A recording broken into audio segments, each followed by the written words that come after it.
সপোনৰ পাছত দৌৰি দৌৰি আপোন মানুহবোৰকে এৰুৱাই পেলালো। মোবাইলত আবদ্ধ হৈ থকা স্মৃতিবোৰে সদায় আমনি কৰি থাকে। হ'লেও এতিয়াতো সেইবোৰ পাহৰাবলৈ মই তোমাৰ দৰে মদক সংগী কৰিব নোৱাৰো। তোমাক চাবৰ বাবে থকা আশাবোৰো এতিয়া মৰহি যাব ধৰিছে।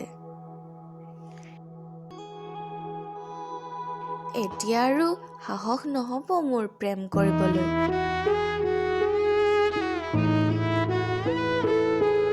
ভগা হৃদয়খনক আলফুলকৈ লুকুৱাই ৰাখিছো।